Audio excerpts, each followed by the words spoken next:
Okay, welcome back. It is early April 1872. It's been a few months since the last video, which was back in January, and we were then sort of contemplating the idea of kind of looking at a peace deal with Egypt this year. That peace deal has just happened. Egypt offered us a peace in March.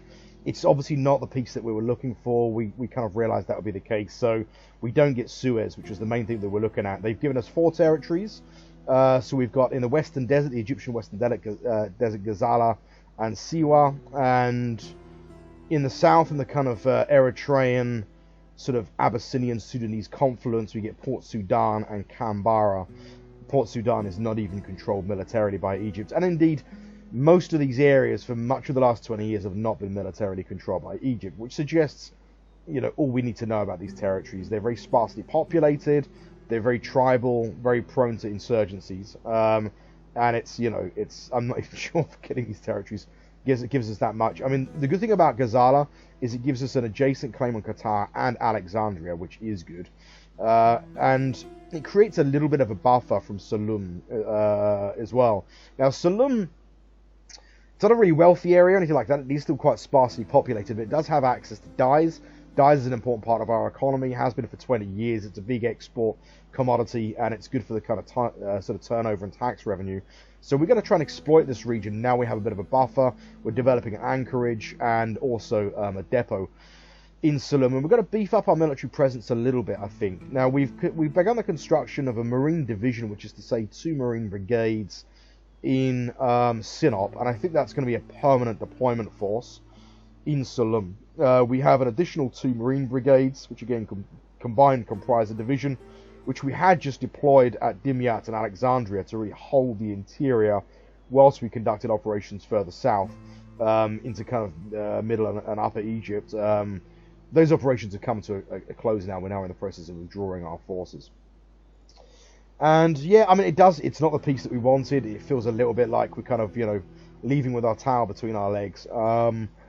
And yeah, I kind of dream of making a really concrete step towards converting, I suppose, Egypt into a Khedivate, back into a kind of Eliyet, which is, a Khedive is a sort of viceroy, but I mean, we know that the Egyptian viceroy is essentially autonomous, and his autonomy is kind of backed by the concert of powers, whereas a kind of a sort of Eliyet is like, it's more like direct rule. It's a kind of an appointed prefect. We've extended the amount of direct rule that we enjoy over Egypt, but only in the really sparsely populated areas. And due to the kind of, the paralysis in the Foreign Office and the fact that this looks like the beginning of Ottoman withdrawal from the international kind of stage, as a power that's looking to make kind of plays, that means that we're quite possibly not going to be in a position to make any kind of move against Egypt for the foreseeable future, maybe for decades. This could be something that, will sort of the next generation will revisit. That's what we're looking at here. It could be the case,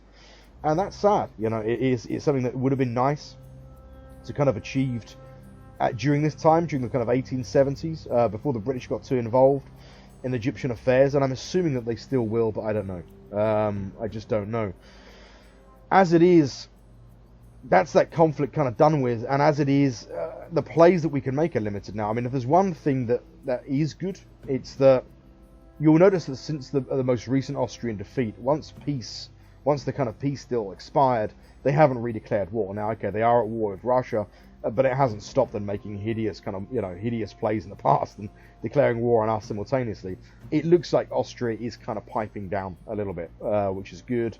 They might still declare war on us. They could do it in the next month or in the next week. But they look like they got their hands full with Russia. They have reversed their initial bad fortunes against Russia, and they still have a very large army. But we'll see what happens there. But I mean, wars will come to us as the Ottoman Empire. I'm quite sure of it, and we will still be in a position to kind of make real concrete gains out of those wars that come to us. If we're in a position to, we'll punish our opponents as best we can and see if we can't acquire territory. But it'll be putting ourselves in a position where they offer us territory that we're happy with taking, really. We won't be in a position to kind of dictate any terms. It's not altogether unrealistic. I mean, this feels a little bit like, history is like, it's full of kind of milestones, and all of them are imperfect. There's no kind of beginning or end to anything in history. There's just kind of, I don't know, futility and the sure abyss that awaits us all. No, I mean, this does feel like a kind of milestone. It feels a little bit like the end of the Tanzimat period. The Tanzimat, it doesn't mean it's the last reforms of the empire. There's the kind of the Young Turk Revolution, sort of 1907, and there's there's a period of dramatic reforms from there on in. But I mean, the Ottomans,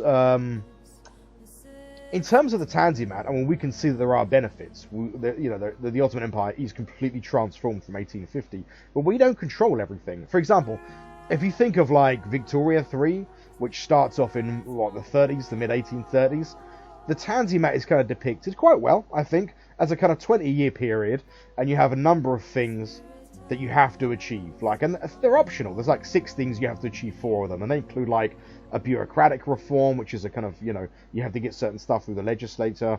There's a military reform. There's reacquiring the Levant, and so on and so forth. And all of these reforms, in their own right, confer you concrete benefits. In some cases, they will also result in removing a malus from the empire, in addition to the benefit that reform gives you.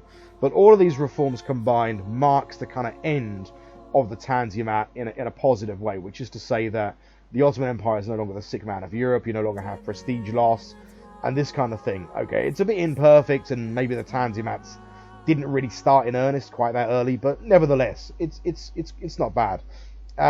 If you don't meet all of the requirements to end the Tanzimat, it ends anyway. It just means that your kind of decline becomes sort of legion, with additional kind of additional malices kind of imposed. Now in Pride of Nations, we're sort of we're part actor, part sort of passenger on the locomotive of history. So we don't have control over every facet of the empire. We can't pass, we can't pass legislation. We can't change the character of the empire, its legacy. I incidentally see that as a positive thing about this game. I see it as a plus over games like Victoria. Not to say that Victoria's not a bad, it's not a bad game at all, but I prefer that. I like that. I think that it results in much more realistic outcomes.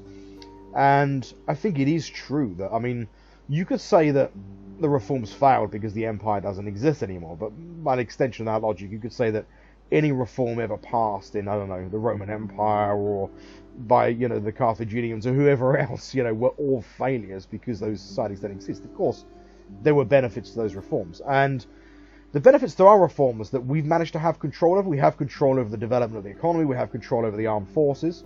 We have control over some reforms, some decrees and laws. But I suppose what we have achieved is a much more kind of robust industrial society, much more urbanized, probably than it really was. And the armed forces have been significantly expanded, and the Ottoman army is a superlative weapon. Again, I would say it is an effective fighting force that we can absolutely defend ourselves. And I suppose you might kind of think, well, the development of an industrial economy on the scale that we've achieved would kind of conjure up historical forces that would seek political expression. Therefore, it's unrealistic, that the Ottoman Empire would go into a period of isolationism. And whilst it is true that I think that the kind of, the forces that this kind of industrialization would have kind of unleashed would make this less likely and more difficult, I think it could have still happened, and probably would have still happened. I think there'd have been much more internal conflict in the Ottoman Empire. But the Ottoman Empire, capitalism didn't really develop in the Ottoman Empire in the way that it did in Britain or France. It developed on the basis of a very large bureaucracy, which from the reign of Suleiman I becomes a hereditary bureaucracy. Prior to that, it was an appointed bureaucracy. It's a sort of hereditary bureaucracy. And really, it's these bureaucrats that kind of entrench their privileges, their position in property relations. They become the capitalists. The Ottoman Empire is much more analogous to like Russia in the 80s and the 90s, or China in the last 20, 30 years, than it is in Britain, which is to say that it's a bureaucracy, a militarized hereditary bureaucracy, the Pashalek, that begins to entrench its position in sort of, they become the capitalists. Well, some of them do, not all of them.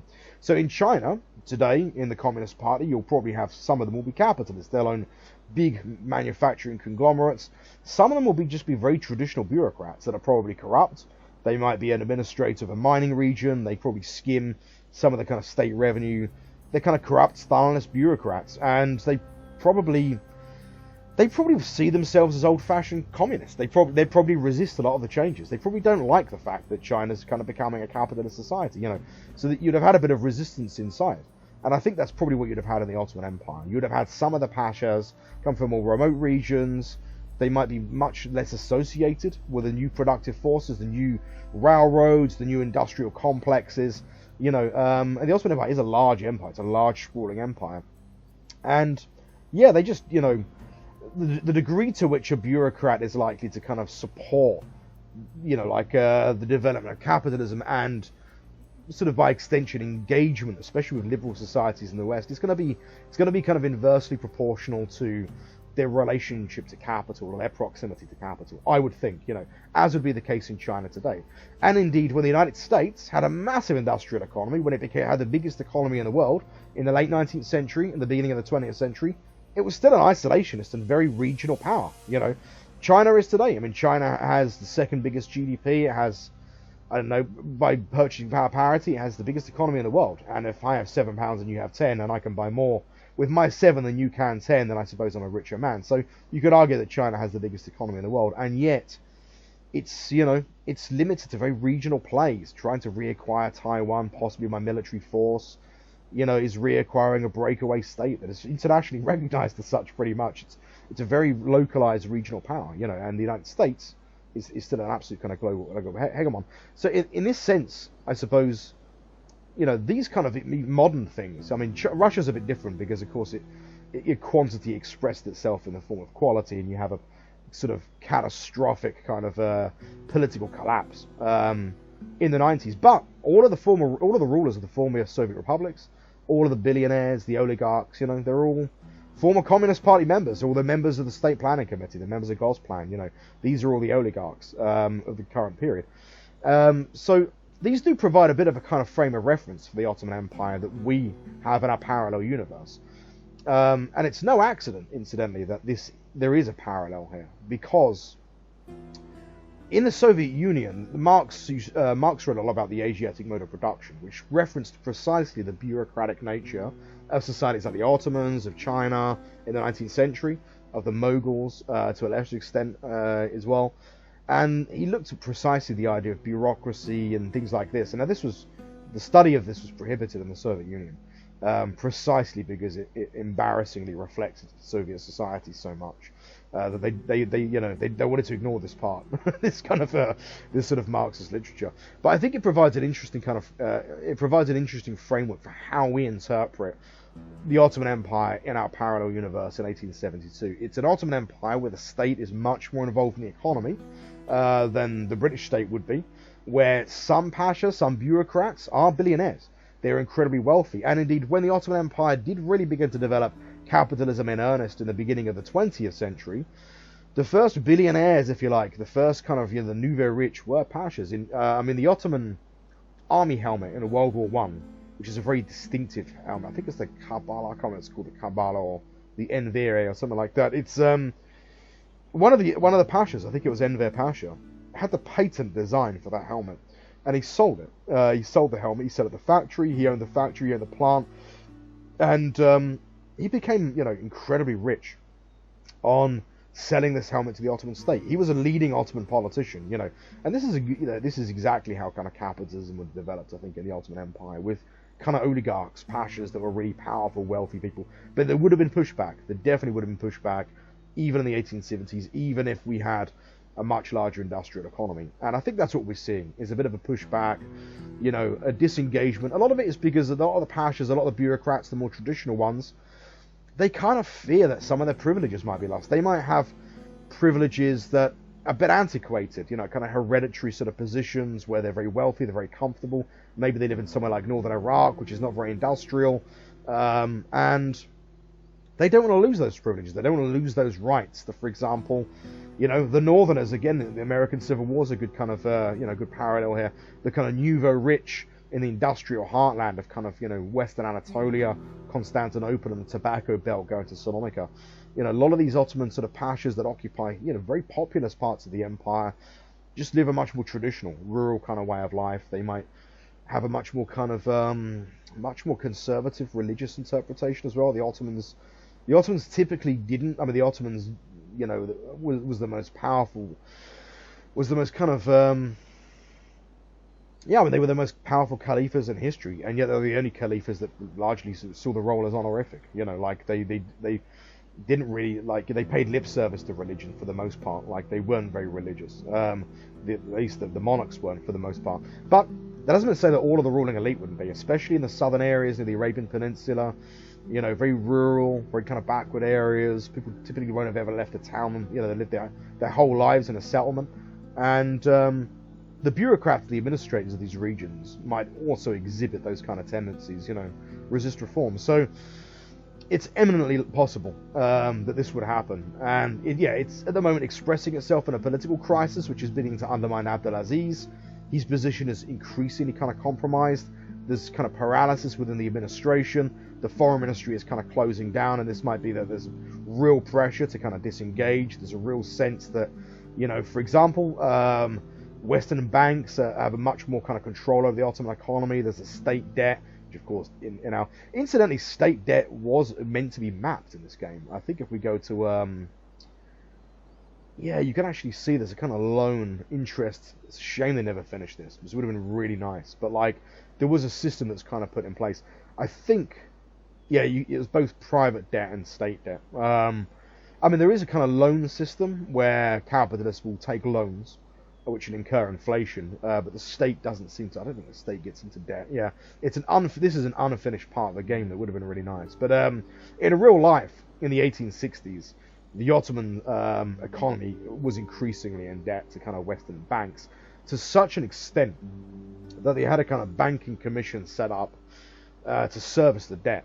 So it meant that a portion of the Ottoman state revenue was controlled by foreign banks for pretty much the entire history of the empire. In fact, the Turkish Republic in the 20s and 30s inherited that debt, and they had to pay it off, and it was just an ongoing part. I mean, it took something 10-20% of the tax revenue of the Ottoman Empire just serviced the debt, just serviced the interest payments of the debt, so it was pretty hideous stuff. So the political crisis in the real empire would have been worse because of that. I wouldn't have said that we would have an economy that was kind of heavily in debt to Western banks, but nevertheless, there is pushback, and we're going to be looking at an Ottoman Empire that is much more regional, that is much more focused on just internal development, is much more defensive, not looking at making any kind of plays, not looking at kind of inviting foreign intervention. And this is a believable thing as well. I mean, the moves that we have made in Romania, Greece, and Egypt is going to start creating pressures from foreign powers. A large part of the Ottoman ruling elite doesn't like this rocking the boat too much. They like the fact that, even some of the ones that are probably quite liberal, some of the ones that are a part of this industrial revolution are probably anxious. They're probably kind of thinking, no, we shouldn't be doing this. Like, we're making enemies left, right, and center, So, this is an Ottoman Empire that I suspect we're going to be looking at for the foreseeable future. An Ottoman Empire of disengagement, much more defensive. Again, wars will come to us, and they will provide opportunities. The Austrians haven't declared war in a few years now, which is a surprise. It's the longest period of peace I think we've had with the Austrians since the 50s. So like, we haven't. I think we've been at war with the Austrians for 2-3 years. I mean, it feels like an eternity. And we haven't seen a war with Russia since 53, 54, which is surprising. But there will be wars that come to us. There might be scripted events that we can't control. For example, there is a real war between the Russians and the Ottomans in 77. The Russians might invade. We might even defeat that invasion, but the kind of concert of nations, the concert of the kind of European international community, if you like, in inverted commas, might intervene and dictate terms, as they did in real life. Those terms resulted in the independence of a Romanian kingdom, the creation of a kind of Bulgarian principality, and so on and so forth. So that might happen. That might come to pass. Now, if we had an option, a yes/no paradox style option of whether we accepted that or not, we're going to click yes anyway, because we're not going to want to go to war with like Britain, France, like all of the European powers. So the fact that we don't have an option, even if we're military defeating Russia, again, it doesn't really matter. It's moot. It's a moot sort of thing, really. So there might be scripted events like that. These are things that are dictated by the kind of the other European powers on the Ottoman Empire to try and, I guess, manage and facilitate its decline. Now, even though we're not really declining, It doesn't mean it's, even before the Ottomans were declining, European powers did sometimes intervene to try and dictate terms to the Ottomans. They would be much more likely to fight a couple of centuries ago, but now I don't think so. So these things might happen, but the Tanzimat is over. We're going to be looking at a period of political crisis and turmoil, possibly for some years, possibly not. This might recover. Abdulaziz might have a second wind. We'll see. And ultimately, this political crisis will result, I think, in Abdulaziz being toppled. But we'll see what happens. In terms of anything else to report, there's not much else. We're bringing the armies out of Egypt, as you can imagine. We had a large force coming into Egypt. That was one thing as well. One of the reasons why I accepted the peace, because we had like 200,000 soldiers, 250,000 soldiers, nearly 250,000 men. Now keep in mind that we no longer have a peace deal with Austria. They could go to war with us any minute, any day. They could declare war on us. We had 2 full field commands. We had the 5th Army under Ahmed Pasha. We had Bayezid Pasha. Plus we had the Free, I think it was the Croat, is it Croat? Yeah, the Free Croat Corps in the Western Desert. So we had a large force, 250,000 men committed. It was never a force that was going to be defeated in an open conventional fight, with the Egyptians, but it was an insurgency that was just kind of getting out of control, and it was just, more trouble than it was worth. We weren't getting anything out of this insurgency, we were just going to hemorrhage prestige. It's costly as well, it's just endless casualties, obviously the 1870s is not a time where casualties are much of a kind of PR problem, but it is costly, of course it's costly. So we're moving our commands back. What we're going to be looking at, I think, in the next few years is an army reorganization plan. We're beginning to move our regular troops now, our regular commands, the First Army out of Greece. We've constructed division-sized forces that are working their way in. We've got one division set up in Patras, and we have another division heading south towards Athens, and this is going to be our occupation force. With regard to Egypt and Romania, it's going to be a military occupation for the foreseeable future. We don't have the means to kind of dictate any terms to them. They're not offering us anything. So, in a weird way, we control these territories, but they're not core territories, if you like.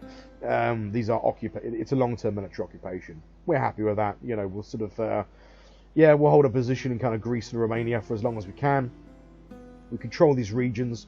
There's limits in terms of what we can do to economically exploit them. We can build railroads. We're building a railroad, for example, to link up Drobeta with Bucharest, and we're pressing a rail line from Salonika down to link up to Athens so that we can kind of project force into the region, but also confer economic benefits. We can upgrade the sulfur mines, for example, or the cotton plantations and so on in Greece, which we'll be looking at doing. So we'll extend our rail lines down there, but yeah, we're going to move our regular forces out, and we're going to begin to pull them out of the garrisons and look at a bit of reorganization and an army expansion. We're going to construct an additional army comprised of 3 army corps, a guard corps, 2 regular line corps, 2 cavalry divisions, independent artillery, and the various service asset units. And that's going to be constructed and will sit in Western Anatolia. There'll be an additional army that will sit in kind of Central Anatolia, and also an army which will maintain, I think, in Damascus, a full army. In the kind of Levant and Mesopotamia, we've typically only maintained brigade-sized forces for counterinsurgency and domestic security. I think we will maintain a full army now in Damascus of 3 army corps. Now, this does disperse our forces, and in the event of a conflict, we will be looking at kind of obviously trying to achieve force concentration very quickly, but the Ottoman Empire of the 1870s is not the Ottoman Empire of 1850. We can concentrate forces much more effectively now. We have access to railroads. We can use maritime means to very, very quickly bring forces into the European theatre. If the Austrians declared war on us and we had our force deployment fairly scattered, we could achieve force concentration at Adrianople in less time, far less time than it would take in the 1850s. We could, it would take us maybe a couple of months to bring all of our armies into the European theatre. Plus, we're going to maintain at least 3 army commands, maybe 4 in the European theatre. The European theatre is still, for the most part, the kind of front line. It's the area we're most likely to see military action. So we're going to devote probably 2/3 of our army, I think, or half to 2/3 of our army in the Balkan Peninsula. That's pretty much it. So we're going to be looking at army reform in the next few years. Hopefully we're going to be looking at a period of protracted peace. We have been at war a lot, we've kind of got used to kind of in this game being at war constantly. If you play a single player campaign as France or any other power, you won't experience this kind of constant warfare unless you want to, you know. And I'm not one of these people that plays to sort of paint the map, you know, like my colour necessarily. I like the idea of a bit of historical immersion. I quite like the idea of what we have achieved. I like what the map looks like in the Balkan Peninsula. It's a very 18th century Ottoman Empire. That's good. We've definitely rolled back the tide of history. But my hope is that we now look at a protracted period of peace, stability, as best as we can hope for, and to see this kind of political sort of crisis play out, I think. The other thing we are going to look at, however, in terms of our military, is continuing. So we've got the Selim Yavuz construction site now, which is going to be a permanent unit of forces that are in construction. So this is going to be like, we've virtually completed now 2 ironclad corvette flotillas, which is fantastic. They're ready for deployment. We've begun the construction of an ironclad frigate squadron. And we've begun then the decommissioning of 2 corvette, or a frigate and a corvette squadron each. And they will be replaced. So they're about to be replaced. So we'll gradually replace our Navy, kind of piece by piece. We'll maintain a continuous construction program in Constantinople until our entire Navy is replaced by ironclads. So it's a modernization program. We don't want to build everything at once, partly because we want to maintain a decent amount of state revenue. You know, in this game, really big changes within a fortnight aren't typically good for the economy. Small changes, small adjustments, tinkering, fortnight upon fortnight, laying plans, letting those plans kind of play themselves out is where it's at, really. So you don't want to suddenly invest massive amounts of resources into one thing unless you have to. Early in the game, it might be necessary. But if you don't have to, it's good not to, because it means that you can get a better gauge of the resources you got. You don't then have to suddenly import huge amounts of resources. So we've got good income of steel, iron, coal, all the kind of things that we need for ironclads. And we want to kind of trickle those resources out and maintain as best we can a kind of rainy day, you know, sort of war chest, which we still have. It is about half the size it was. So in the last year to 2 years, we've spent a lot of state revenue. A lot of that, of course, is just research and development, which is continuing. Principally focused towards the Navy, but we have expanded it now to chemical companies.